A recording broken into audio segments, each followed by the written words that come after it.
I used to live in the Blue Triangle at 725 North Pennsylvania. I lived there 5 years, 10 months, and 13 days.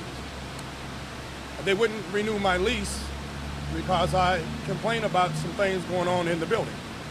That's the reason they didn't renew my lease, and that's how I became homeless. I was homeless for 5.5 years of my life. When I came to an age of maybe in my teen years, I chose to go down a different path of drinking and just not doing things that kids would normally do. In '98, I got incarcerated, and I don't know, I just turned my life over to God as I understood Him. And that was the first time in my life as an adult that I did that, and that was a big change for me. I quit drinking, I got married, bought a house, got a job in the trade, and was living life like life was supposed to be lived, I believe, focusing on God and caring about others and not being so selfish. And then one day I took my eyes off God, which I believe is what happened, and I chose to live life self-reliant, selfishly again, and which it ended me up here on the streets. I don't want to be homeless no more. It's hard, it's rough, it's tough. What can you do? Keep saying your prayers, keep trying to better yourself. It's hard laying out on these streets. It really is. A lot of people used to treat people like me real nice out on the street. Well, I don't know what happened to them. They don't have a heart no more. I got to a place where, I was hopeless and helpless, and I was living on the street. I stayed right over here by the Symphony, stayed under that Bank One building. I mean, life was pretty harsh, but I had adapted to it just by being in the environment, you know what I mean? And it was, I didn't know where to look, or when you're in that state, when I was personally, it was like there was no hope, that I should just roll over and die.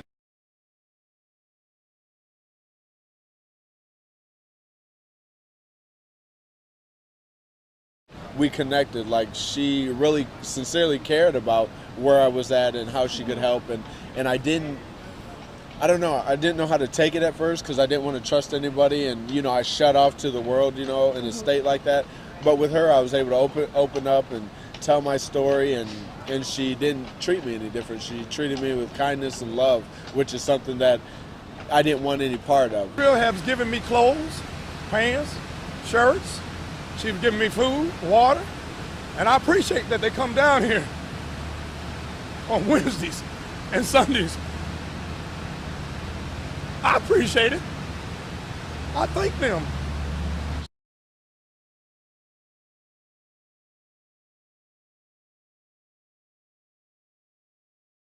Thing that we really try to bring out with the Poorhouse when I started the organization is that people have a name. They aren't just another face. They aren't identified by their current housing status or anything.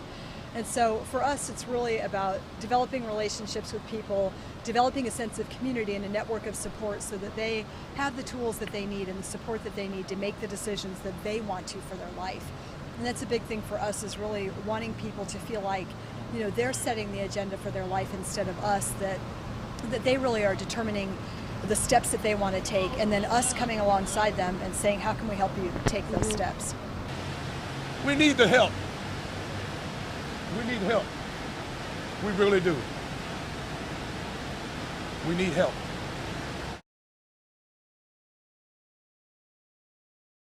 We are constantly in need of clothing, men's clothing, blankets, the just day in and day out type of things, hygiene items, Indigo bus passes so that men can go out and search for jobs are really kind of a hot commodity that are really difficult to come by. So that's something that we definitely need very often.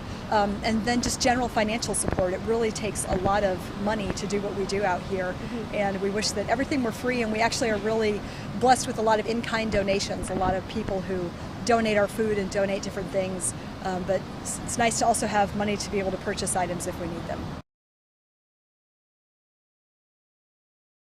These are amazing people out here, and a lot of times we hear you're only a paycheck away, from being in this situation yourself, but it's really true. I think that the public's perception of what a person who's homeless is like, or in a homeless situation is like, is that they, it's just nothing but addiction issues and stuff, or they have no education, or they really don't desire for their life to change. But we have former attorneys out here, CPAs, physicians, college basketball players, people with educations from excellent universities and stuff, and just life situations can happen to people, and they don't have a safety net, and that could be any one of us. And so we really just desire for people to take a second look at maybe what their views are of people who are in a homeless situation, and see and just challenge those perceptions and see if they're based on truth or just on prejudice, or maybe what their previous notions were of people. So that's our desire, is for people to be seen as people and not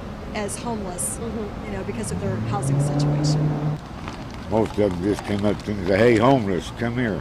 I said, "What? Come here, homeless." Hey, I'd say, "My name's not homeless, my name's Jerry." "Well, you're homeless." "Well, yeah, I might be homeless, but I have a name. My name is Jerry." So now they call me Jerry or Santa Claus. I don't care. Hey, Santa Claus is better than being called homeless all the time. My name is Chad, not homeless. My name is not homeless. My name is Chrissy. My name is not homeless. My name is Derek Luckett.